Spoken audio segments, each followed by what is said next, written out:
Well, ladies and gentlemen, welcome back to the Mag Show, and here we are, myself, David Butler, along with Daniel Richardson, and we have Gary in the chat. Dan, take it away. Okay, so hello and welcome to the second installment of the Mag Show. It seemed to go all right last time, so we thought we would embarrass ourselves and do it again. So, a couple of things.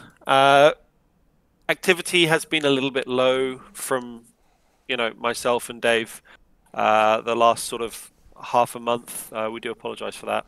Obviously, Dave's off working, and I was on holiday away from my computer, and then I got back, and I've just been rammed with work. So I do apologise for that. But at ManstonOnAir, we always promote that real life comes in first, and if you can't fly, you can't fly. Shit happens, right? But first thing we need to talk about is congratulating Doug on getting his screenshot of the month for this Verona Cargo MD-11. This is the old livery for Verona Cargo. Well, actually, this was a slightly modified livery, wasn't it? It was, yeah, with the gradient. With the gradient. It's quite nice, actually. Quite nice, actually. Quite nice. So yeah, congratulations to Doug for getting the screenshot of the MD-11. There is a good chance, hint hint, and I'm sure you can see in the top of the screen with the tabs that the MD-11 may be making a reappearance with Verona at some point. So congratulations, Doug. And yeah, well done, Doug. We'll start on with the first couple of bits. So first things first, we have our Instagram, as you all know, at ManstonOnAir Group. This is where we post pictures of fake aeroplanes, and people like it, and we like it. So we have 110 followers. We're steadily building up followers. Which is not bad for an account that's only like 2 or 3 months old. Exactly. It's not bad. We're trying to interact with the community as well, trying to make some inroads with other VAs to try and bring some partnerships about, which could expand not only our horizons but the horizons for our members as well. So yeah, the Instagram is here. It is at ManstonOnAir Group. If you don't follow, give it a follow. And if you don't have Instagram, well, you don't have Instagram. Life's a bitch, right? So, but it is still open to the public, even if you don't have Instagram. It is still open to the public. Visit it. You can view it, but I don't think you can like it if you're not. No, what a shame. But still, what a shame. I know, absolutely outrageous. Right, so first point of business. Oh, we all came from P3D. We all came from P3D. As much as most of us are MSFS users now, and in fact I think it's about, I'd say it's about a 90%, 95% of our pilots and members are actually on MSFS in some capacity now, which is astounding for a simulator that's only been out for a couple of years, with no prior reputation, no nothing. But Lockheed Martin are continuing to develop P3D for better or worse. In my humble opinion, P3D has served its purpose. It did us well. It did us proud for many, many, many years. But looking towards the future, it's going to be MSFS. But despite that, we will talk about P3D V6.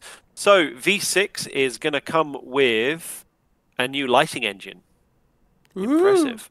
It's going to come with multiplayer. Wow. And it's going to come with highly detailed airports. Now, I can tell you for a fact that those highly detailed airports are not going to be quite as highly detailed as you'd like to imagine. This one, I believe, is it's the default airport, which is a naval air station, I believe. Oh yeah. If that little water tower in the background is sort of giving it away for me. But they're getting atmospheric engines and stuff, reactive environments. Wow. It's basically, what did they call that add-on that was FX? Enviro FX or something like that. Yeah, you could get Or it for all the... FSFX. FSFX. Yeah, FSFX. It's basically by default now. FSFX. Yeah, pretty much. You know, highly detailed airports. As you can see, they are unfortunately still using generic buildings. But That they looks are terrible. vaguely in the right shape. I mean, that's Yeah. from FSX. The clouds look fantastic. That's pretty. Those aircraft are from FSX. But And the even the clouds building. are. The clouds look good. Yeah. The clouds look very good. The lighting looks very good. But the textures in the building, unfortunately, is still it is FSX. In fact, I think this building is FS9. I was going to say that does sort of herald back to that era. Yeah, definitely.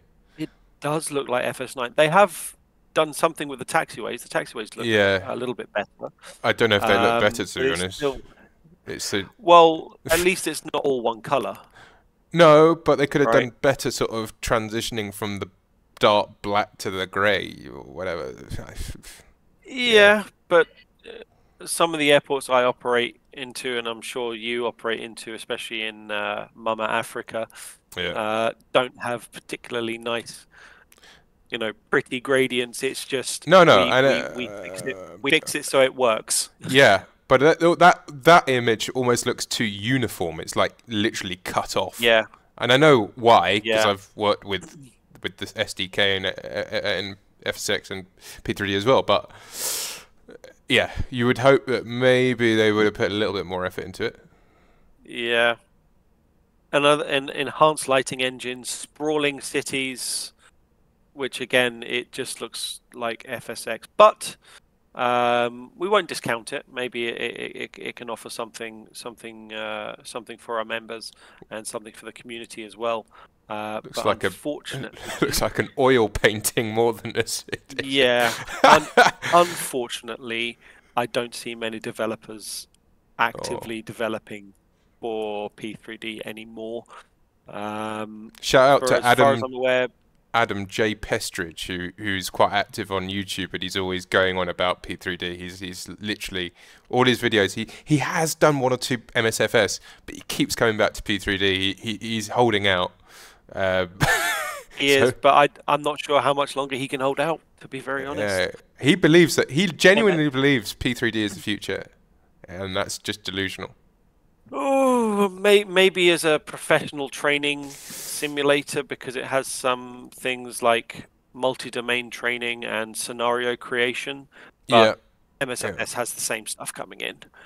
And FS 2024, which is another talking point, may probably have the same things. So this multiplayer... I mean, sorry, yeah? Multiplayer was in FSX, so it's hardly a new thing. It was in FSX. They've essentially brought back an FSX feature. Yeah. They took it out when they made P3D, and because P3D is not for entertainment purposes. It's not for entertainment, but multiplayer isn't in the name player.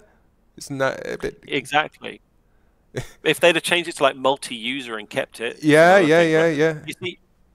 You see in this screenshot, you've got a Hercules flying over some bushfires. Yeah. This is eerily reminiscent of the MSFS 2024 launch trailer, which I believe included some shots of bushfires. Well, maybe we can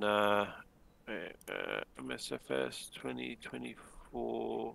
I can't even type. MSFS 2024 trailer. I mean, let's look at the images. I mean, that's a screenshot from it. I mean, this just looks so much better. I mean, look at it. Maybe they're just trying to do... You know, on eBay you could buy this sim that was based off the freeware sim. Yeah. Maybe they're just trying to do that. Like, people think they're going to get MSFS. Like, people don't know what they're buying. And they're getting a discount version, essentially. Yeah, and they're getting... Well, actually, I think P3D would cost it's more expensive, more. Yeah. So maybe not, but yeah, you can definitely see. So that is P3D V6. If anyone wants to Yeah. buy P3D V6, please be our guest. We will continue to support P3D and X-Plane in more limited capacities, but our user base is primarily MSFS. It's so... like Microsoft extended support for like old operating systems. Yeah, exactly. But yeah, that's P3D V6. There is a trailer if you're interested in the trailer. You know, it's not a game.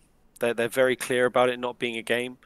You know, custom atmospheric engine, but this just looks to be A game. you know, video versions of the screenshots that they've posted. So yeah. Anyway, moving swiftly on to something a little bit more exciting. But it's a game. It's not a game, but it's a game. Yeah, it's a game, but it's not a game. Moving on to something a little bit more exciting. The A300. The A300 is officially coming. I am so goddamn excited for this. Needless to say, the A300 will be coming to the MAG. Into Verona Cargo, because the cargo version is the first version that's going to be released, and that will be operating sort of in Africa, Middle East, the dodgy little places that you wouldn't normally see something going in and out of. So I'm really looking forward to this. The INI builds A310 in MSFS, which is free to everyone, I believe. You know, gives a preview of how the cockpit, at least the prestige and everything, and the A300 obviously being a little bit bigger, a little bit less range than the A310, which is, you know, the whole point of the A310. It was an A300 just squeezed a little bit. But yeah, it looks like they've got some really interesting pallets here. There I can see an empty dolly. I see what looks to be like an APU or a very small jet engine, a Formula One car, some packets, some parcels, something covered in a sheet, some LD3s, some main deck stuff, and even some horses. Now that could offer some really interesting little routes. Yeah. Because I know that especially in this region, racehorses are like prized possessions. They're flown around a lot. Yeah. So yeah, that could be really interesting. But the model looks exceptional. Texturing looks fantastic. Wow. I didn't expect to see the interior like that. Like, look at that. I've never seen a cargo aircraft with such good interior modeling. Like, you've seen passenger aircraft, you can walk through the cabin, but never have I seen this. That's incredible. And, you know, with the PMDG stuff, usually it was sort of like a flat texture on the floor. But this is like actually raised, and it looks like it could interact with the cargo. And PDUs. That looks so cool. Yeah. Yeah. I mean, look at the detail that they brought in. You know, it's going to be worth it. I'm not sure how much they're going to be selling it for, but you know, it looks like it could be something that's going to be fantastic. So it's a case of take my money. Essentially, yes, but it will be coming to Verona. So yeah, I'm really excited for that. Really excited. I mean, just look at the detail on the tires. Wow, I mean, this is groundbreaking. I've never seen anything like this, frankly. They really have done an absolutely stunning job. My apologies. So yeah, I mean, even down to the little chalk writing on the tires. I mean, yeah. I've never seen a Bridgestone tire on an aircraft before. Actually, I'm sure it exists, but I think we have Bridgestones. Oh wow, okay. In my company. Yeah. Formula One style. Yeah. We also have Bugatti brakes. What color is your Bugatti? Do you have Bugatti brakes? Mine is white. We have Bugatti brakes, yeah. Bugatti. My Bugatti is white, red, and grey. Right. So you can claim you drive a Bugatti. Essentially, I can claim that I drive a Bugatti. It's got bits of Bugatti on it. So, And then so yeah, are that you is going to the live in the Bugatti A300. building? No, Mate, the no, horses. absolutely not. The horses are really nice Yeah, indeed. I would be interested to see if they're actually animated. yeah, they should be. Um, yeah, they should be. But if they're static, still for a So be it. screenshot, it's going to look cool. Yeah, yeah, true. I've when I've Um, taken horses, they're usually like in a more enclosed container, and then they have like a semi-open section where they can go and eat hay from. So in this yeah. scenario, I mean, I'm sure something like this exists, but Mm, you would probably need to have the vet because it usually comes either with a vet or a groom, a basically. handler. Yeah. Yeah, as a groom who come a flying groom and they get paid tons. They get paid tons to groom things. Yeah, yeah, yeah. They get paid more than us, frankly, for a day's work. Um, and they're fully trained I like should have been a vets. groomer. Yeah. Nice. But I'm assuming in this scenario they would just like tend to them and feed them and give them water by hand or Yeah, whatever. yeah. I think something like this would be for like a couple of hours. Yeah, yeah. That's it. A You know. shorter flight, yeah. Yeah. And then this is a slightly closer up of the sort of covered palette. But yeah, so the A300 is coming, and so will we be when it does arrive in the simulator. So You look know, out for that. I don't want to sort of deviate off the topic too much, but I was reading through the 777 flight crew training manual today, and Right. it was As you do. as you do Yeah. when you're sat in the back of a freighter on the way to Dubai. Yeah. You it was encouraging. As all manuals do, as all aircraft, as I understand, once you have selected reverse thrust, that is it. You are committed to landing. You should not do a go Yes. round after you've selected reverse thrust. Yeah. And this, as I understand, heralds back to an accident that happened at East Midlands Airport with an A310, I want to say, Right. from Air Atlanta.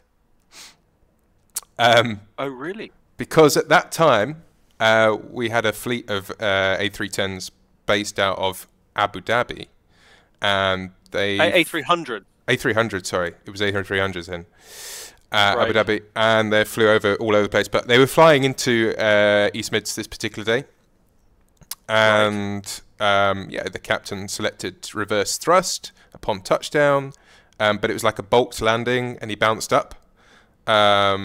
Right. And he decided to do a go around. So when he did the go Right. around, I assume he put both thrust levers up, but one of the engines just got stuck in reverse and wouldn't come out of reverse. So then you've got one engine in reverse, Oops. one engine at full thrust, go around Yeah. thrust, and that obviously caused a major yawing moment, and they really struggled to maintain directional control as well as get the climb gradient out of there.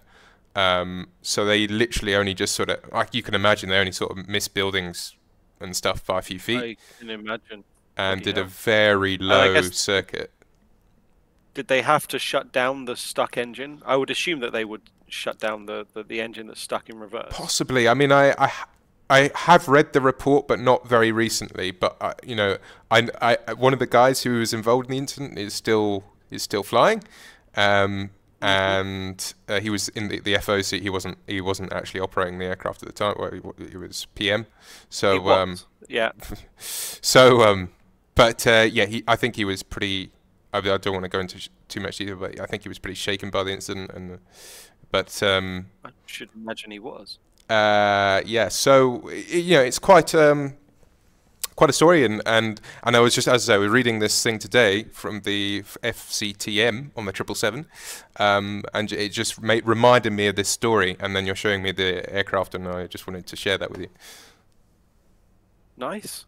Yeah. Well, I remember. I think they're operating on behalf of Etihad, Yeah, and they were yeah. fully Etihad air painted and everything. Mm. They were just on Tango Fox. But let's see if this one will have the same fault. I don't know. Maybe. Well, next topic. Stansted. Stansted, as you know, in MSFS, has a fantastic piece of freeware, which is available for free to everybody. But if you want something a little bit more refined with a nice, sexy interior like this, cars in car parks, you know, interiors of the actual airport, then Any Builds has you covered. They have released Stansted for MSFS, and I have to say it does look absolutely stunning. But the question is it really worth that extra value? Sorry, your money to move from the freeware to the payware? That's the biggest question, because the payware is so fantastic. The developer has done an incredible job, and I believe it was one of the first. Sorry, you mean the add-ons. freeware is fantastic? The freeware, yes, the freeware Yeah. is fantastic, and I believe it was actually one of the first major freeware airports to release for MSFS. Like, Yeah. it's an old, and it's been constantly developed and renewed, Yeah. and it still looks absolutely fantastic. To be completely frank with you, just looking at that screenshot, I think the freeware looks a bit better, but well, this is just a small part. They haven't Indeed. really provided many more screenshots of the exterior. Surely but they know about the freeware, and they know what they've got to compete against to get people to buy in. I think so, and I think that's why they're focusing more on the interior shots and the landside elements rather than the airside elements, because they know that the freeware is just so good, and it covers the bit that you would see if you were an operating pilot in and out of the airport. So I think that's why they've sort of advertised it the way they have. But personally, I will consider it. I've noticed a few artifacts on the. Maybe I just need to update the freeware, but there are some slight dodginess with the taxiways. So yeah, I would consider it. And Stratusjet have a base in Stansted, lest we forget. 320s, 787-10s, and soon to be Airbus A330s when Aerosoft pulls their finger out and releases it in a few weeks or a few months or whatever. But it seems ready. It looks really good, and I'm really excited for that to come. But once those do come in, they'll be operating out of Stansted as well. Do we still have a couple of 737 cargo freighters there? Yeah, we still have some 737 freighters there as well, operating a few routes into Europe, and that is part of the if you can all remember the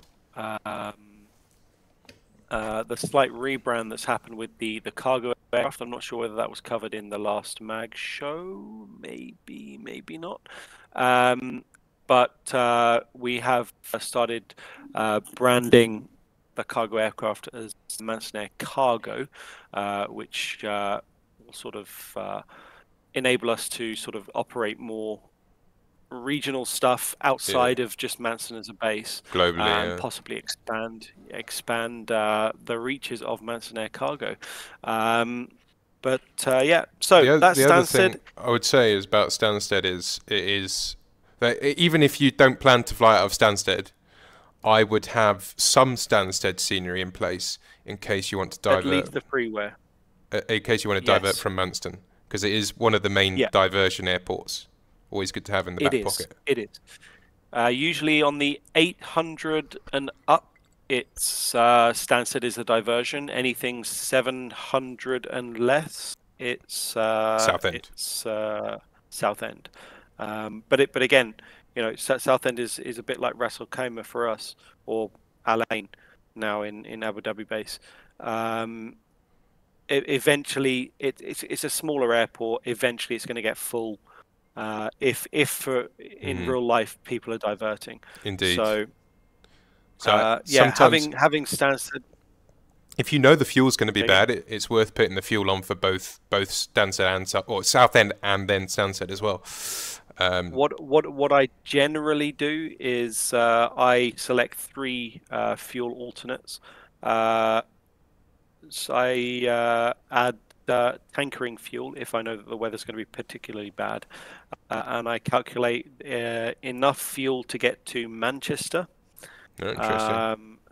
So long as the aircraft can make it in terms of the weight, um, then I take enough fuel to get to Manchester, Mm. which would allow for one missed approach in in Manston, one missed approach in Southend if you have to, plus another approach and landing into Stansted, and that should pretty much cover you. But that's just my method. Yeah. There's many ways to If skin the the weather's cat. going to be nice, yeah. But if the weather's going to be nice, I just take the minimum possible fuel, and usually it works out pretty well. Okay, so Stansted is coming as a payware. If you have the freeware, maybe keep the freeware. If airside sort of internal building structures and stuff appeals to you, and the land side is also a very important part for you, then please, by all means, spend the £13.99 Do you know to what? get That's your quite hands on. reasonable, isn't it, for an airport? It's reasonable, um, but again, the question is it reasonable enough to draw people away from the freeware? Mm. Because the freeware is so good. It is very good. That's the question. So, it's an interesting value proposition, this airport in particular. So, yeah, I, that's I, Stansted. I can imagine if it's your base, you're flying out there all the time, then yes, it's probably worth it. Yes, But but if it's not, yeah, then it's a question mark. exactly.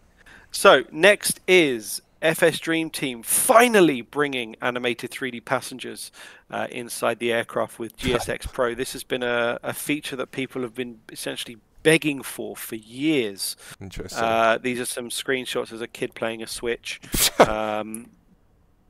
So now, usually when you watch the passengers deboard, they sort of spawn and then they walk out, or they enter the aircraft and then they despawn.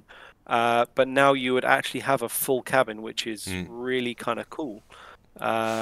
So again, adding more realism to the whole simulation experience. It looks at the lighting looks a little bit off. The lighting looks a little bit off, but these are apparently development screenshots. Right. So, it looks like the passengers are too well lit. They're not. Yes. It feels like if they were outside, Yes, this that would be okay. Yeah. But they need to change or maybe it's the models, the aircraft developers that need to model sort of RTX lighting or something. Yeah, RTX lighting essentially. Yeah. So that's coming. That's pretty cool. I'm looking forward to it. I wonder if you could go one further step from this and start having like interactions in the cabin where like people go into the bathroom, or then you get a drunk passenger who's causing a scene, then you have to do a divert or something. I wonder if they can build on that. That is a really cool concept.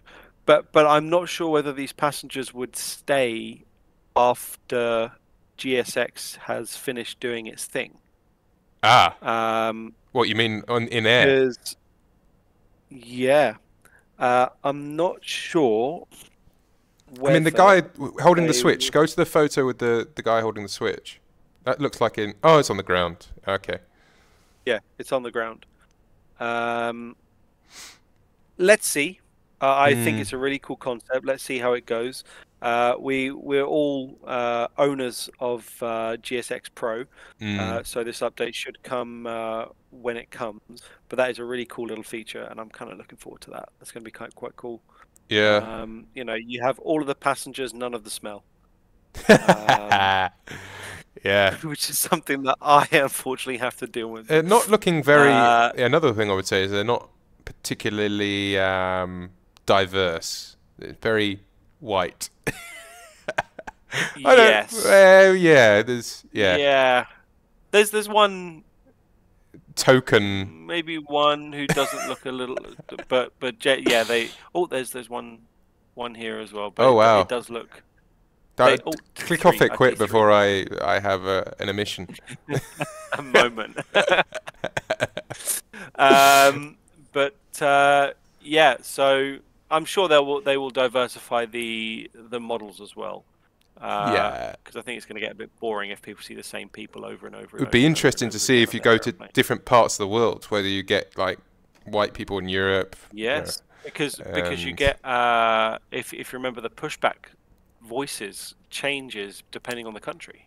right. So they You know have a they've already got that French person. technology built in. They know where they are in the Yeah, world, so there's no reason they couldn't alter the passengers. absolutely. But yeah, so looking forward to that. That's pretty cool. Uh, and that's I'm not sure when it's coming. Uh, I think a total of 9 LOD models have been created. Um, so maybe it's just reskinning the textures rather the models rather than making whole new models. Did not indicate a release. Okay, fantastic. It did not indicate a release. There is a little video here walking through, and it does look like the Ah, passengers are animated. moving around. Yeah, Impressive, but yeah. it is again all on the ground, Yeah. and I'm not sure that they would stay with the aircraft after departure. It Do would you be know nice what? to say that they would, Yeah. That but animations actually brings it to life, doesn't it? It's not just it does. yeah. It does. It feels a little bit more real. But I'm seeing a lot of repetition Mm. in the models. But again, that's not such a bad thing. Oh, there's someone drinking even. Oh, Yeah. that's pretty cool. That's pretty cool. So yeah, that's GSX adding new features. Whenever it comes, it'll come. We have Bluebird. I'm sure all of you know there's a 757 being created by a company called Bluebird Simulations. And they've just released a few more screenshots. And I have to say, the Wow. cockpit does look exceptional. It looks good, It yeah. looks very, very, very, very, very good. And again, this is another aircraft that we would consider for either mag cargo or for Verona. Yep. They even have a 757-300. I'm not sure whether the 300 would necessarily come because it's such a rare Yeah. aircraft, but the 200, 110%. It looks like there's some artifacting on the wing that's not quite finished, and the cabin doesn't look quite finished, but otherwise honestly, that looks exceptional. Yeah. And the cockpit just looks Yeah. wow. Spot on. Like it's up to Captain Sim in P3D, not in MSFS standards. Mm. Because believe it or not, Captain Sim they were one of the best model developers in MSFS. Like the models were incredible. You mean The in flying model was very nice. not in Sorry, in MS? P3D. Yeah. In P3D, the models Yeah. were fantastic. The flying model was very good. The systems weren't super complex, but they were enough. And this looks to be on par, if not slightly better, actually. Certainly in the FSX Um, days, they had a better reputation. Their Captain Sim. oh, for sure. Yeah. Oh, for sure. And their 777 and 757 and 76 for Yeah. P3D is also very good. That's the But best there is in unfortunately, P3D. yeah. But unfortunately, they sort of fell off. I think it was after the war because I believe they're half of their team are Ukrainian, the other half are Russian. So it Where have does I get a heard little this bit recently? difficult yeah. Uh, Robbie G, maybe. I wouldn't know. Yeah, me either. Absolutely not. But yeah, so really looking forward to this one as well. And it's really nice to see such a diverse range of aircraft coming into MSFS. A lot of the older stuff, the A300 is a particularly surprising one because no one ever really made an A300 for P3D. There was a freeware by Thomas Ruth, but it was freeware.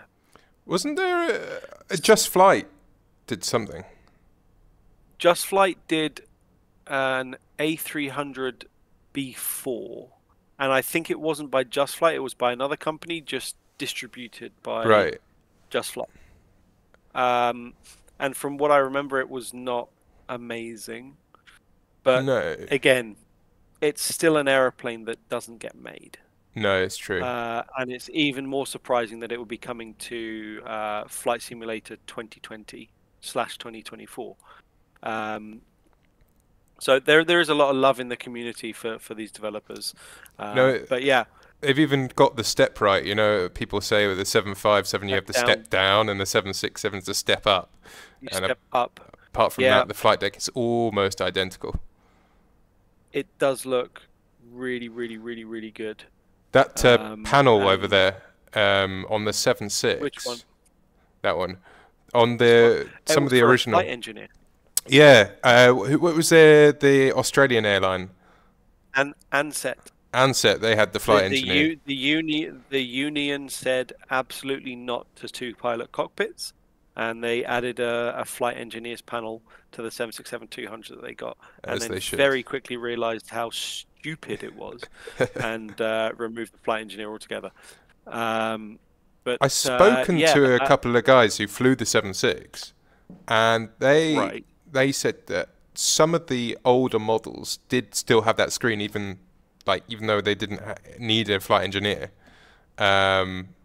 It was just put on there by default, or maybe they picked it up from Ansett or something. But like you say, Or maybe it was a part that they got.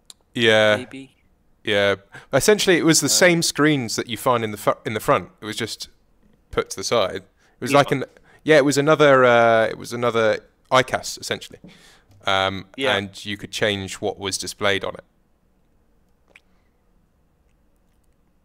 Yeah, the ICAS doesn't provide quite as many functions as the Airbus ECAM does. No, But I should imagine the flight engineers station was a little bit more diverse. yeah, I think it had more Obviously sort being a of flight engineer. synoptic or pages, see what was going on with the fuel and the hydraulics and stuff like that. Possibly. Just like we do in more modern Boeings. Yeah.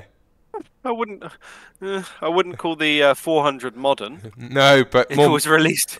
Was it before or after this? It must be after this. The 400. I think it's after the 757. Yeah. Yeah, it must But be. not by much. like maybe like 2 years. Yeah.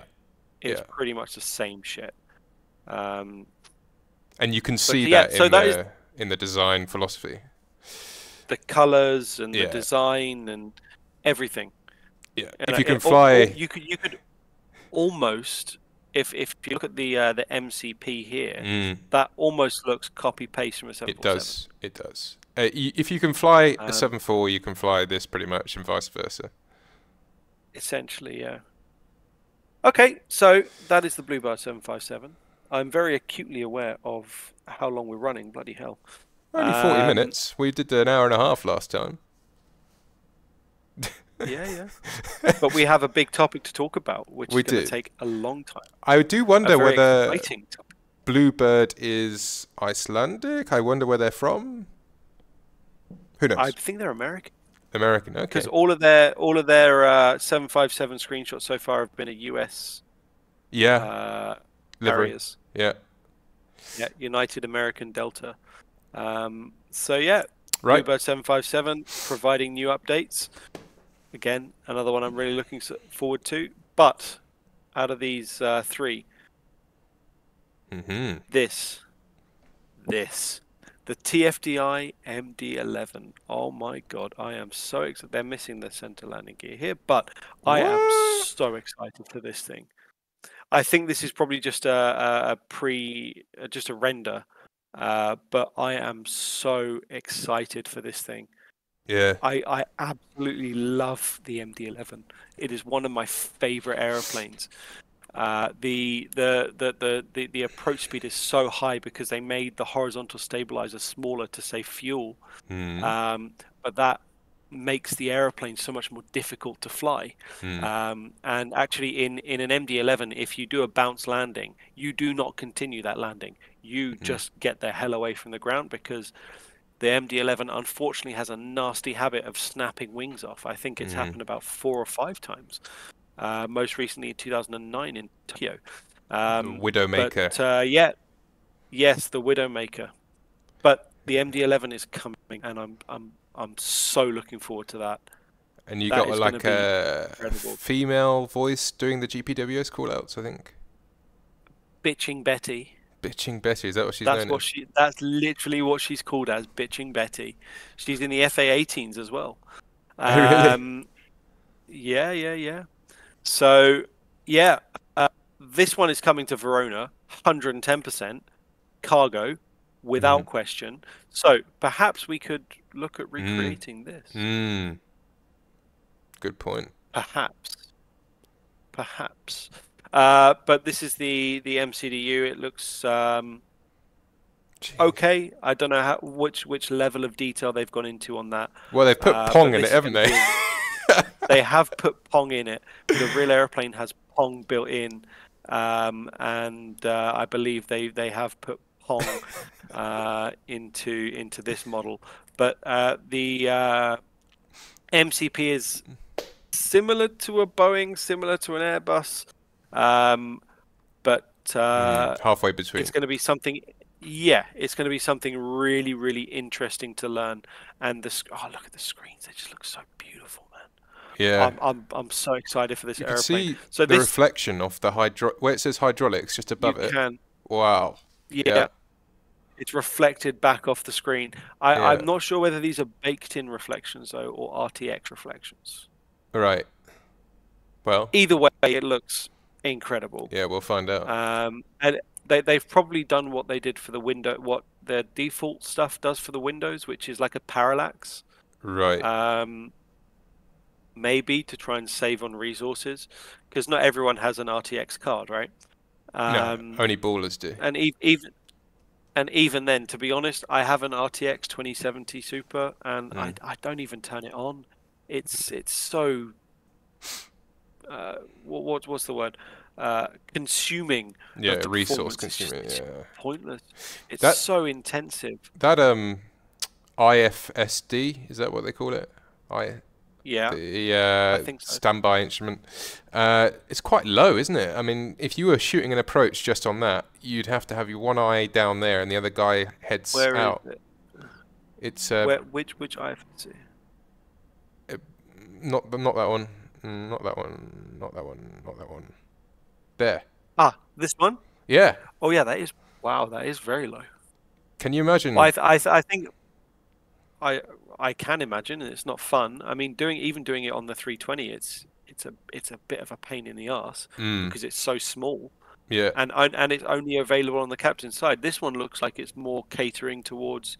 Actually, no, I think it would be more catering towards the captain, because if it was closer to this side, it would be partially blocked by the MCDU. Indeed. But still, it puts it further away from the eye line. So, ooh. Yeah, I wouldn't want to fly an approach on that. Maybe that's something we could practice. Yeah. No. Raw data NDB. I don't even want to think about that. On one engine, or maybe already. 2. Well, if as long as that one engine is the center engine, you don't at least you don't have to play with the rudder. True. That's something to be grateful for. But yeah, this is coming. It's $80 though. The question is it $80 worth it's quite a lot.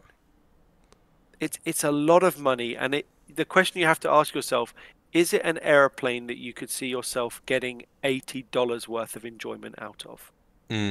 I was in a meeting on the TFDI server regarding this aircraft, and they are super hyped up about it, and they've got a team who are working very, very hard on it.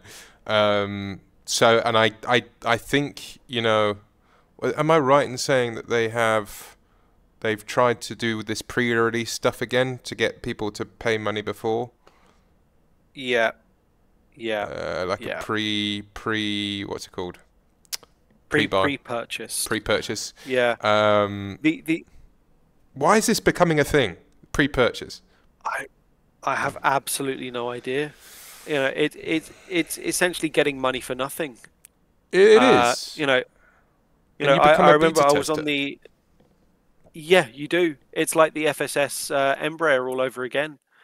Um, it's not quite there. They've done their best, but I Mm. think what it is, it's almost like crowdfunding, where they Yeah. start the project, they have something to show for it, and they can, start giving an actual tangible asset to people, Yeah. um, to keep them going, to keep people interested, and then you pay more and more and more and more, as I think it's $80, but maybe when it gets released, after the post release, Yeah.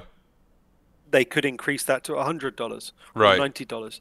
So people are incentivized to put the money in at the beginning and hope that it becomes good, which Yeah. is what happened with the FSS Embraer.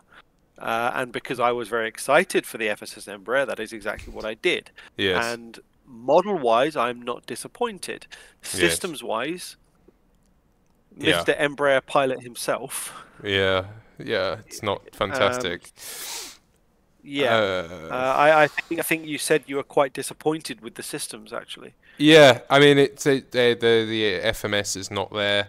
Um, they've obviously what they wanted to do was, because there are some of these add-ons like the Captain Sim stuff is based on the default, Yeah, uh, and yeah, they were excited not to or want their intention was not to do that, but it seems to yeah, me that they have not done that, but they've done an in between. So some of it you can see is like there's parts missing, some of it is based off the default, and some of it is there, yeah, but it's just sort of a hot pot mess of yeah. not right.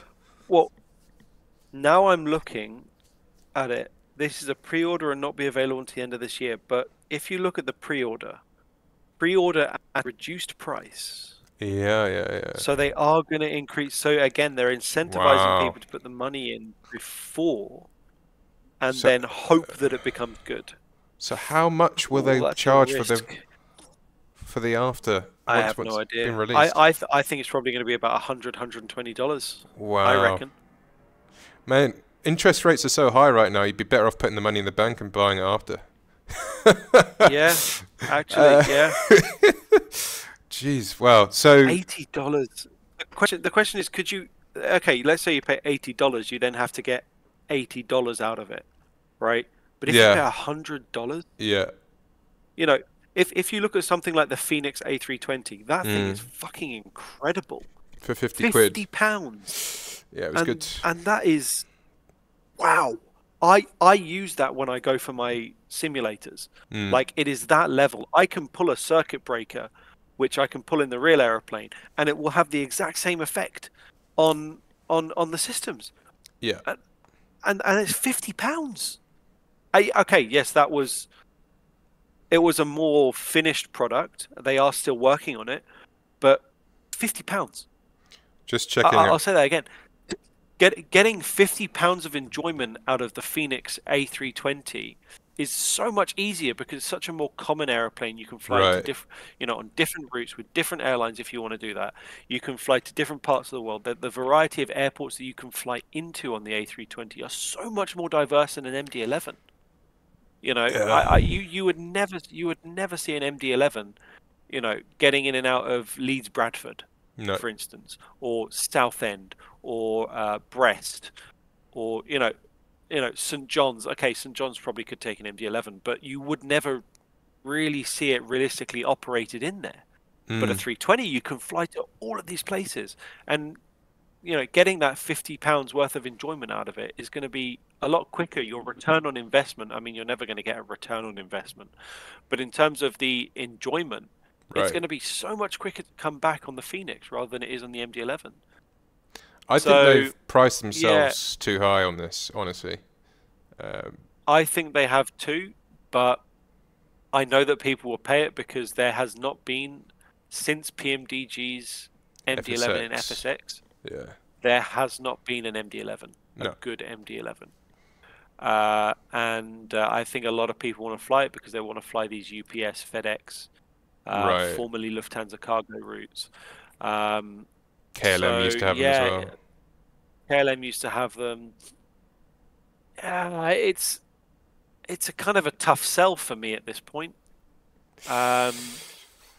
Maybe I'll bite the bullet, but it's you have to really it's really something to consider. It's not again. I keep coming back to the Phoenix, but the Phoenix. You look at that; it's 50 quid, and you just think, yeah, I'll have that. 50 quid is nothing for what you're getting out of it, but $80 right now, and $80 and you get nothing for it. Yeah. You get a preload on the launch day. That's it. Yeah. You don't get an aeroplane that, at least with FSS, you could get an aeroplane to play around with. Right. Take some nice screenshots with, do a basic point-to-point flight with. But this, you get nothing, absolutely nothing. But nevertheless, I am excited. You don't even get a center landing gear. No, yeah. But nevertheless, I am excited that it's coming, Yeah. and I will be strongly considering it because, like I said, I would love to bring this into Verona. It's an interesting concept, but it is. TFDI, I think I think they've repositioned themselves in not just on this project, but they also because we run a virtual airline, they also run their own software for virtual airlines. And they do, yeah. They've recently switched to a subscription model instead of a purchase model on this software. Yeah. So they're getting continuous revenue streams. So they're getting continuous revenue, but they were always, and especially now, so probably one of the more expensive options for people to jump on for virtual airlines. They have the VA hosting package, Pack X, Smart Cars, which is what a lot of virtual airlines use, Smart Cars. But they had the 717. Now this was $27. Wow. Right? And it was absolutely fantastic. $27. Yeah. Again, this was a very niche product like the MD-11 is. Yes. But $27. How can they sell an MD-11? This is a far better value proposition than absolutely $80 for an MD-11. At least with the 717, you have a variety of places you can fly it. You can, Boeing officially licensed. Well, Boeing officially licensed, as is the MD-11. Oh, is it? Yeah. But I think what it shows to me is how quickly TFDI have changed in a matter of a couple of years, really. Going from $27 for it was a really good model, if I remember the 717 correctly. I would good enough that I was actually, when we started ManstonOnAir group or ManstonOnAir, I was thinking about bringing the 717s in. But that didn't happen. But I'm just reading here again. Pricing: if you purchase the cargo pass, the other package is available at a reduced rate, with the exception of the pre-sale edition. The extended simulation package will include custom operational phase, advanced failures menu, some circuit breaker functionality. Right? You pay an extra $5 to get that functionality. You also pay $70 for the base pack, plus another $10 if you want, and that you only get the cargo or the passenger for that. And if you want the other one, you have to pay another $10. $5 and if you want to use for circuit breaker functionality. Yeah, for failures. Yeah. TMDG has failures built in. Phoenix has failures built in. Everyone does. You can touch the circuit breakers on the Phoenix. Yeah. It just seems like a money grab. Man. I think they're But having said that, I'm really excited for the MD-11. I love that aeroplane, and I think they're hoping that people will feel the same and pay it. I mean, like you said, you know, everyone seems very enthusiastic about it. Yeah. But they're going for a case of what choice do you have, and you don't have one. So yeah, Fairly disappointed. that's in kind of that. disappointing. Yeah. But I am still looking forward to it. Maybe once it does get released and the videos come out, we can look back into it. But for now, I'm not going to bother pre-ordering it. No. Because I don't think I'm going to get $80 of enjoyment out of it, or $85 because I would get the extended functionality version. And you're not going to get anything at the moment. So and I'm not going to get anything right That's now. another risk, actually. No. I mean, I'm sure, I do believe TFDI will release this eventually. But with this whole buy before you try model, you risk with some of the smaller developers, they never follow through. And you never end up getting anything. Which was part of the problem with the FSS Embraer. Well, you did get something, smaller developers. But you got something, but there's no guarantee. It's like TFDI are at least an established developer. FSS, no one had heard of them before until they came up with this Embraer. Right. So you know there's no history that you can fall back on that says they will deliver eventually. Yeah, but it's like you said, it's like crowdfunding. I was interested in this Dune case. It is crowdfunding. Right. It was a computer case, a Dune case. Basically, it's a case that replicates a Mac Pro, but for PCs. I remember that. Yes, I remember that. And people were crowdfunding That's a it. really good case. It is. I wanted it instead of this one, but people have paid like $250, $300 to crowdfund it, and it's never come out. And we're talking like many years down the line now. And they've requested their money back, and obviously, halas, that's it. No, yeah. So at least with TFDI, you could be safe in the knowledge that it is an established, reputable company. Yeah, I don't think TFDI is going to play one of those. But what I would say is, if we do see more developers doing this buy before you try method, I would. Some of them I would tread carefully. Yes, absolutely. PMDG, Aerosoft, TFDI, you know, FS Labs. Okay, you could buy before you try. You know, I would say that those are companies with a track record that've been around for God knows how many years. Whatever anyone thinks of the people involved in the various entities that have been mentioned, but you know, they at least do deliver. You know? Yeah. Proven track record. But I think still $80 is too much for me. My taste buds. It is a bit rich. Let's see once the videos come out. Yeah. Once the reviews and everything come out, maybe I'll consider it again then. But for now, I am still excited about the MD-11 coming out because I really love that aeroplane. But just go down to the comments there. I think there was someone saying, absolutely just a bad feeling. The screenshots will look well. Shit. Wait, I just have a bad feeling that because it's been developed for MSFS and P3D, the P3D development side is dragging the MSFS development with it. Nothing against P3D. If it still had space on my drive, I would still have it installed. It's just that they have different limits. These are P3D ported to MSFS. Oh, that's disappointing as well. Yeah. And I agree with the comment here that the CDU, the text looks a little bit blurry. Yeah. Ooh. Yeah. This is a project that's having difficulties before it's even got off the ground, really. Yeah. So, we'll see. But I still kind of want it. Yeah. But let's see. Okay, so finally coming to Da-da-da. the next generation of Microsoft Flight Simulator, FS 2024, has been announced. Oh my god. And I am really, really, really looking forward to this one.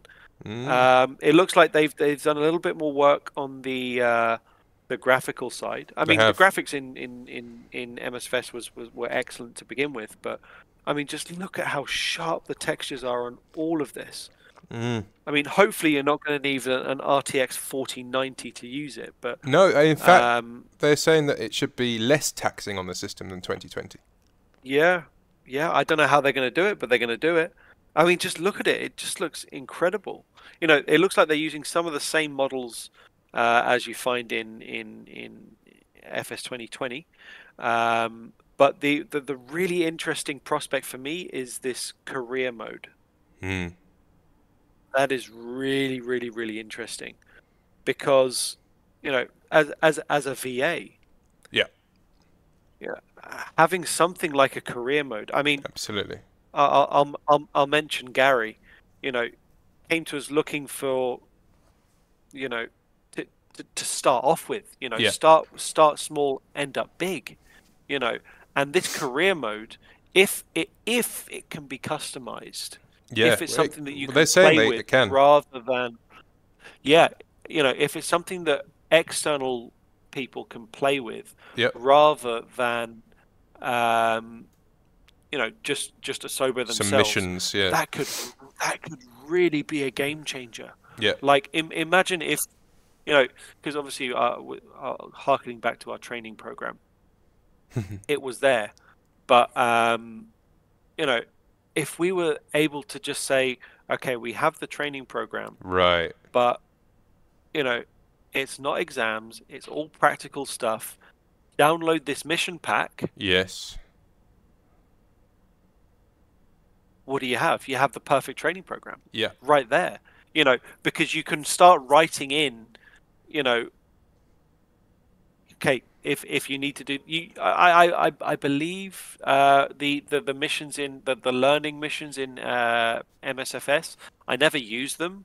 No. Um Unless I think I used it in the alpha and the beta, just to see what it was about. Um Gary and says excellent idea. yeah, they were guided as well. You could Yeah. highlight certain knobs and switches and everything. Yeah, yeah, I did play with that, Um, yeah.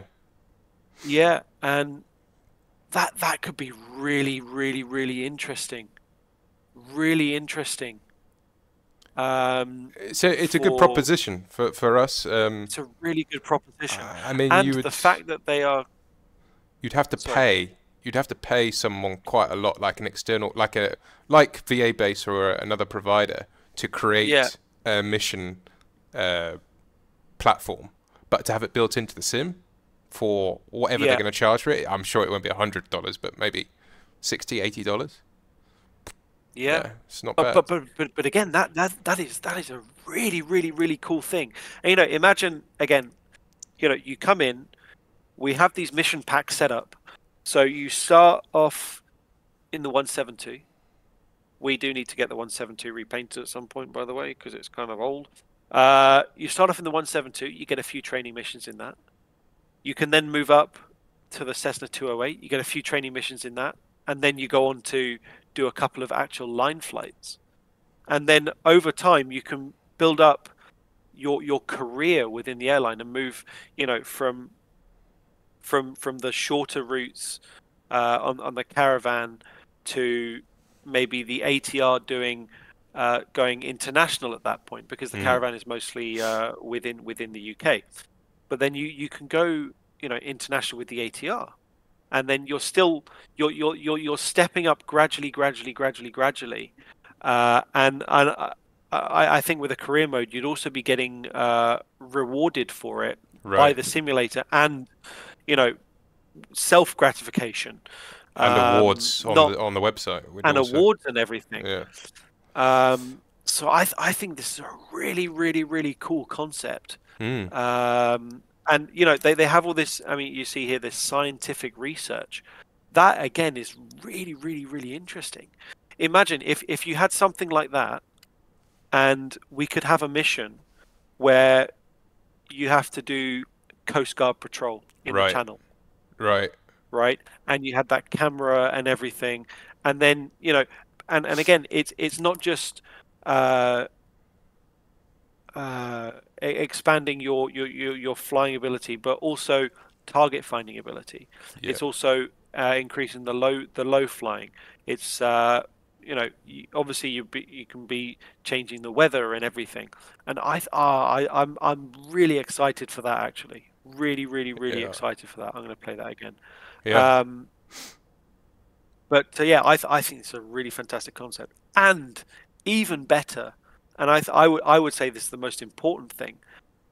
They have confirmed that almost every single add-on that is currently available for MSFS 2020 will be available in 2024.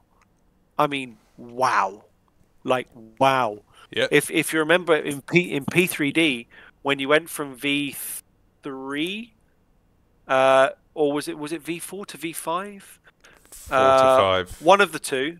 Because it was going to Yeah, I think 64-bit. No, 4 was when they 64-bit. moved, so it was 3 to 4. 3 to 4 then. Then and then I think from 4 to 5 as well. Something like Active Sky, it had to be for P3D, V4, or V5. Correct. So you had to rebuy the add-ons. Yeah. But in this, they have said very specifically, it will work. Everything should Bold work. words. Okay, not everything.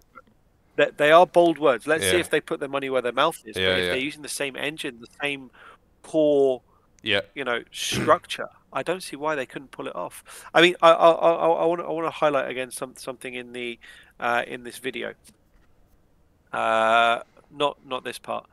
The skydiving mission. This one.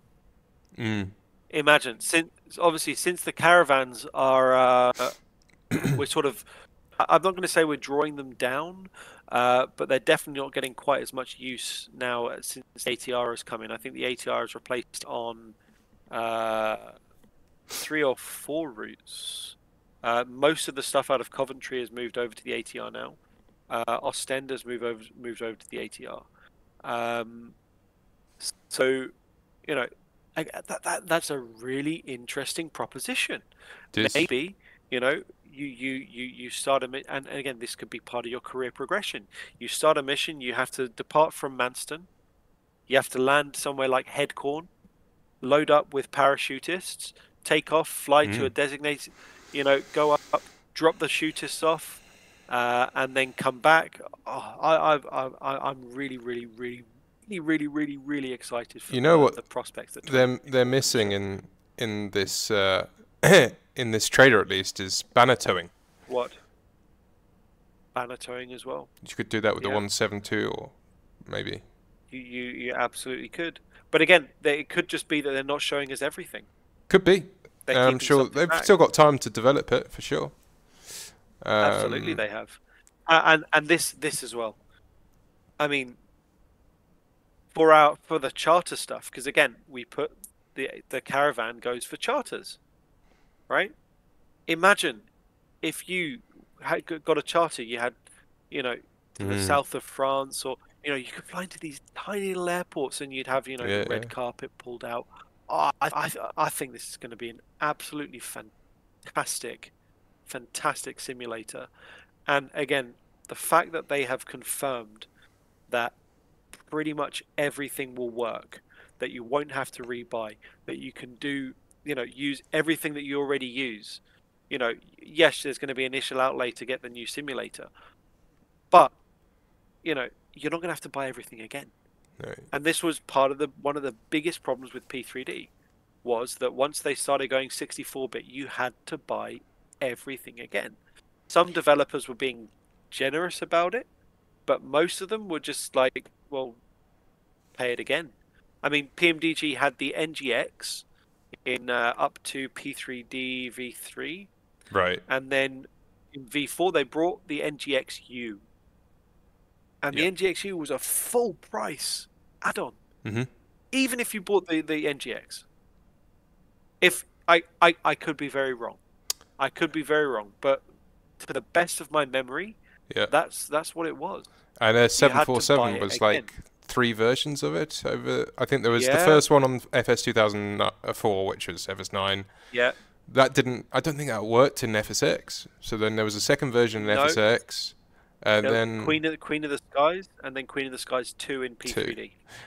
And one of the saddest things about that is that they didn't bring along the fifth engine pod. I always wanted to No, fly with that and they again. didn't bring the Dream. They didn't bring the Dreamlifter either. Oh, was there a And actually, Dreamlifter? in there was a Dreamlifter, Mm. and I believe, if I remember correctly, in the FSX version, uh, when you landed, you could see the speed brakes when they extended. They would sort of Ah, yeah, flutter, yeah. and in the P3D version, that was removed. Huh. Weird. Yeah, yeah. So, you know, I'm so looking forward to that. We don't have many more details. I mean, everything that's sort Well, of available is already available. I watched The the interviews information, today. A couple of things that come out right? of them. One is they've got 500 people working on this. Now, Bloody hell. if you remember back to the FSX days, I remember the Aces team to be relatively small.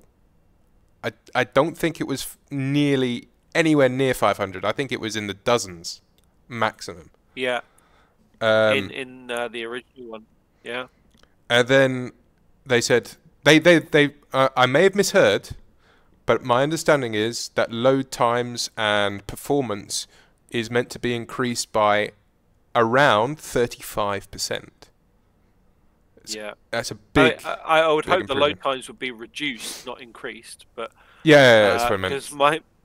it takes me about 10 minutes to load up the simulator every time. Yeah. Um, I I'm on it's on a 2 terabyte SSD, and it's sort of using about 1.6 terabytes at this point. Yeah. Um, so yeah, but no, I'm super pumped for So 2020. I mean, if yeah, go on. sorry, tell me. No, go on. If you look at this screenshot, if you remember in MSFS, the default A330 looking aeroplane, it wasn't an A330, No. but it was sort of close. But if you look here at this tap, that is definitely an A330. Yeah. And it's a It real has the livery. correct engine, and it's a real livery. Same as the Siberia. I mean, there's the Pacifica in the back.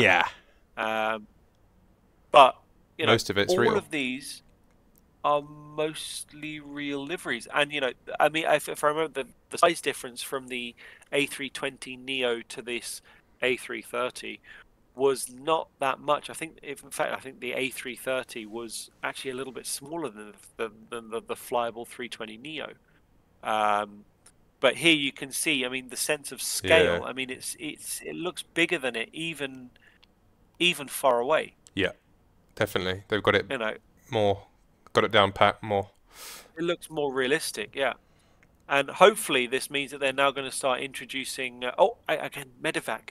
Yeah. Yeah. Imagine Yeah. being able to do medevac missions on the Cessna Caravan. Yeah. It'd be cool. Oh, I'm super pumped for this. So what I'm so excited. what I wanted to say was, when this was first announced, there was a big backlash, and I There was, yeah. think it stemmed from a sense of shock that this Yes. was unexpected, and It was very well kept, very well hidden. it was, and people were like, "Oh my God, you said that Microsoft Flight Simulator 2020 would be supported for 10 years."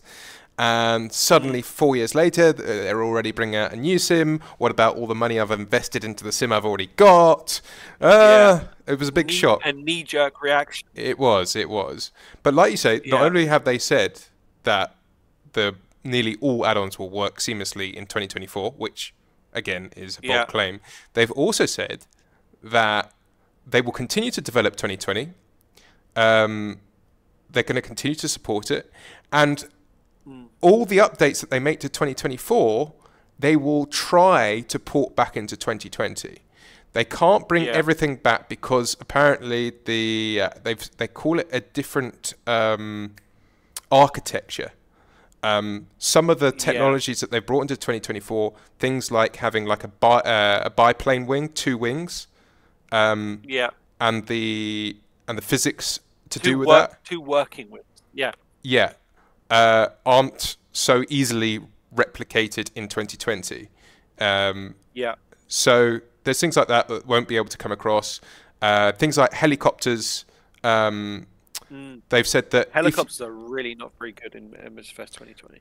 If the technology that they bring to replicate the effect or the physics of a helicopter rotor blade as opposed to a wing, that is more taxing in 2020 because somehow when you load it up in 2020, it's not only having to think about how a wing works, it's also having to think about how a rotor blade works all the time, regardless of what you're flying. But in 2024, it's what you use is what is all you pay for in resources. So it should be lighter on the loads, and from that standpoint, that's great. I had a big I also had a knee-jerk reaction when this first came out, but I had a long, hard think about this, and the way I did. The way I see it is, was it as a standard Wednesday night long hard think, or it was a regular everyday run of the mill long hard think? No, it was a standard Wednesday night long hard think. It wasn't regular at all. All right. But okay, so if we go back in time, FSX, Ace's team, they developed and they came out with acceleration pack like a year or two later, 18 months I want to say. There was the gold edition, which was both of them, and that was pretty much it. And then they got rid of the Aces team, and they said, we're not going to do another flight sim for the foreseeable future. That was it. No more support, nothing. And you have to ask the question, why did they do that? Was the Aces team too expensive? Were they not, or did they not make enough money from FSX? Or was the public support for FSX not enough? Again, you have to think at the time, FSX was really taxing on those systems in 2007. Like, you couldn't put the sliders up. It was nearly impossible to run. Even if I remember correctly, even with I think you had an i7 920 at the time. It did, yeah. Even with a 970 and a GTX 295, yeah. You were still having to run at medium 1080p. The problem is that was ridiculous. The problem was also you had this 3 GB limit on the VAS, which wasn't ironed out until P3DV4 really. P3DV4. Yep. But anyway, bye. So whatever reason they dropped the Aces team. Now they also made that simulator in between. It wasn't really a simulator at all. What was it? It was Microsoft Flight. Microsoft Flight. Yeah. It was just a game. It was an arcade game. Yeah. I kind of like Microsoft Flight, but they never expanded out of Hawaii, and they had a part of Alaska as well. Right. But it was mostly Hawaii and Alaska. Right. That was it. It wasn't global. Right. RIP Microsoft Flight. Microsoft Flight. Just go Microsoft Flight. Good luck finding it. But now, exactly. Yeah. But anyway, so then you've got this big gap in time until 2020. Now, what I wanted to say was, in retrospect, now I think about it, they were incredibly clever, because you've got Asobo and Microsoft. Yeah. I think now when it first came out, we're like Xbox, but I think they were so clever to do both PC and Xbox, and the reason partly why is obviously it's a bigger audience. You can encapsulate the gamers and the simmers. Oh, for sure. But there's also this whole thing that they needed this platform to be sustainable financially for them moving forward. So not only do they have the buy-in, right, to justify the work they put in, and also justify supporting it for 10 years. Not only do you have the buy-in price, also Xbox, is it Xbox Game Pass? And then Game Pass can do it. Cloud streaming. I think the the really clever thing that they did, which I don't think we give them enough credit for, really, is the marketplace. Because the marketplace was a first of a kind. We never saw this before in any other simulators. First of a kind, single location, trusted location, where you could find all these add-ons that you can, a lot of them, some free, but a lot of them you pay for, straight from Microsoft, straight into the sim. You don't have to fiddle around with folders and use external installers. It just works. And for that to be working on both PC and especially Xbox, because I can't see how you're going to install an external installer. Xbox is in a more limited capacity, but still, you know, they have the marketplace. Right. That is their. They have the marketplace. Yeah, I think that's their only option. What I mean is not every. No, they don't have. What I mean is not everybody is. Not everything is in the Xbox Live Marketplace. Right. Sorry, the Xbox version of the marketplace within the sim. Yeah. But I think that's their only option to getting add-ons to work within the sim. Oh, yeah, for sure. So Microsoft have a monopoly on that entire market share. On the PC side, they have a big monopoly, but I actually think all the people who are losing out on this, it's sim market. Because they've probably stolen quite a lot of sim market's market share in selling add-ons.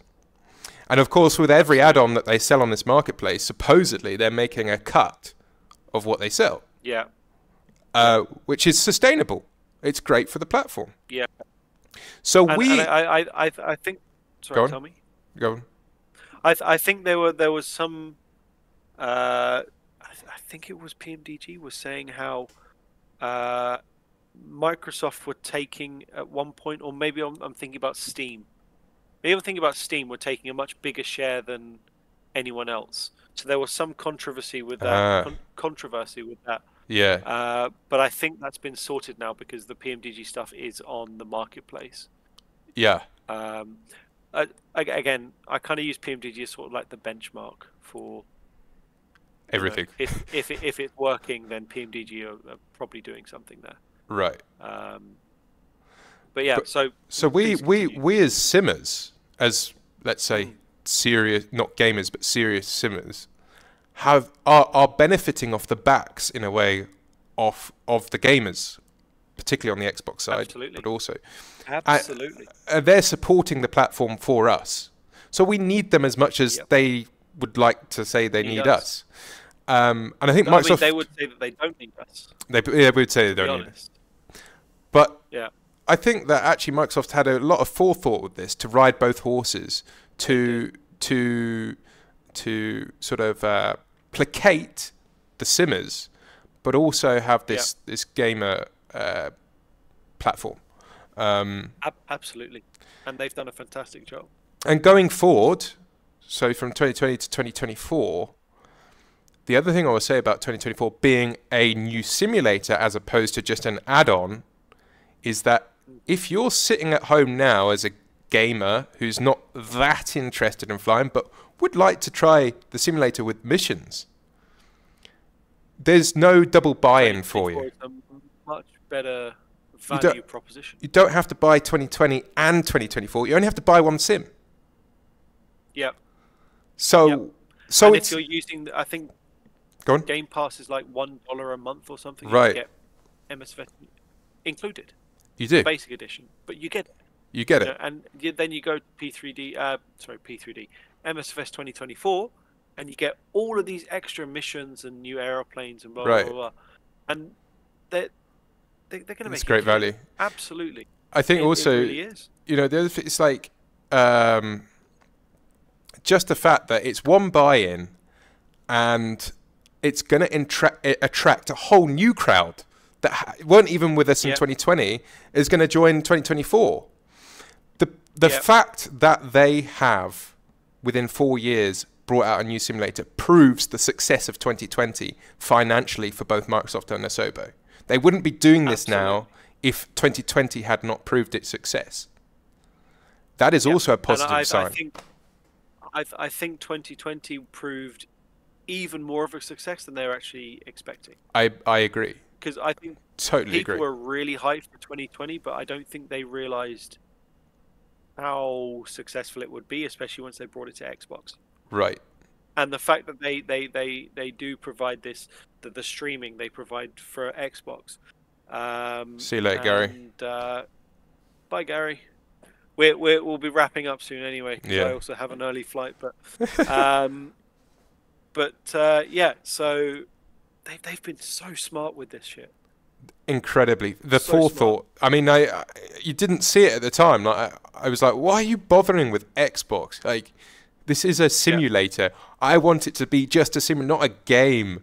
I don't want another Microsoft Flight. I don't want that mistake to be made again. That was what people said, yeah.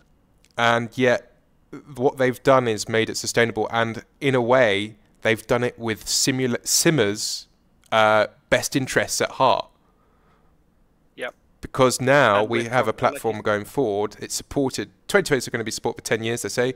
And they have said that 2024 will extend that support longer. And in a way, I'm kind of sure that they're going to bring out another simulator, maybe in 2028.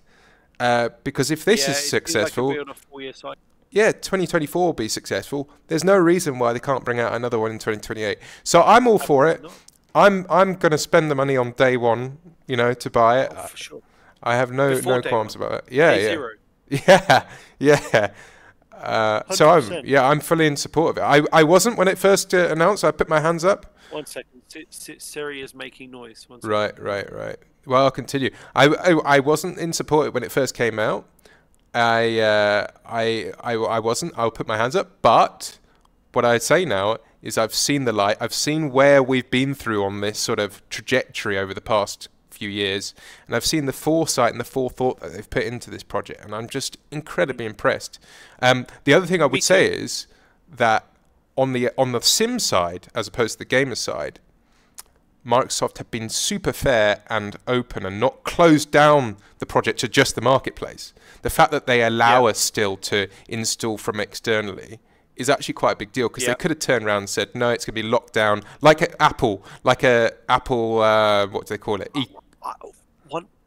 Ecosystem. Locked down. One thing I do kind of hope with 2024 is that they finally open up the weather engine. Right. Because that's something that I really miss. I know the weather engine in MSFS is really good. Yeah. It doesn't play with the weather radar systems. Yeah. And having something like what was it called? Active Sky. Yeah. That's going to be a killer.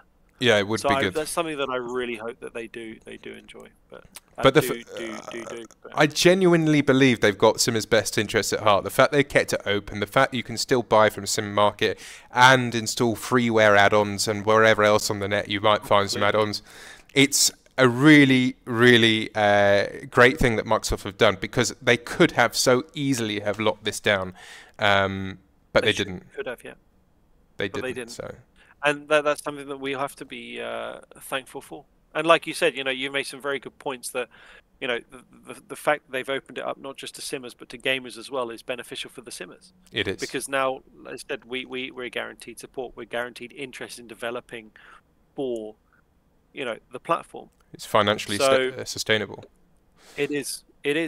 And, long may it continue. Yeah. Right. Okay. On that bombshell. So, on that bombshell, I have to get up at 6 o'clock tomorrow morning, and it is 11:30 now, so that's fun. Thank you so much for tuning in to this second episode of the MAG Show. We will see you next month, and hopefully, we're trying to arrange it. A few more of the management team will be around. We're supposed to have Matt and possibly Greg this evening, but unfortunately, sort of life got in the way, which totally cool. It does. It happens, So hopefully, we are trying to pencil in a date for that for next month. But that's about it. Hopefully, we get a little bit more information on FS 2024. I'm really looking forward to that. Yeah, and I've heard there's more. They've said that they're going to continue with the world updates for 2020, and there should be some updates. Was a city update. Yeah, it was somewhere in Texas or somewhere. But Really? yeah, 'Cause I just got an update from Ren, okay, they're working on a Texas update, French cities. something like Yeah, maybe that's the one you're that. thinking of. Yeah. But I think every few months they're going to be bringing out big updates for 2020. That project has not stopped. No. It's just that there's a new one coming, and I'm very excited to do it, to play with it once it Oh, comes. me too. Me too. Well, as I say, hopefully the next mag show should be a little bit more exciting, and you'll get to meet some of the other members of the team. Because I know that they have expressed that their excitement about joining the mag show as well. Yeah. So Yeah, no, it'd be lots good of to that. introduce them because I think again half the point of this mag show to begin with was to put stories to faces, um, and Personable. yes, and reach out to you guys and say, look, hey, we're here. We're not just behind a keyboard. We're not just on Discord, but we're real people, Yeah. and there's something different about us. Like, I mean, I'm digressing again, but I've spoken to other people running other virtual airlines using the VA-based platform, and Yeah. as I see, no one else is doing this every month like we are. Yeah. So I think it does split us apart from the pack, and I think we should continue doing it. There were a couple that did some similar things, but they haven't been able to replicate this the mag show stuff. So Are we long talking may it about the guys on Instagram or no, Coral or whatever no, they're called? the, No. no. Okay. All right. Fair enough. Right. Yep. Thank you very much for tuning in, guys. See It's you. been a pleasure. See you next And time. we'll see you at the next mag show. Take care. Cheers. And Bye bye. cheers. Bye bye.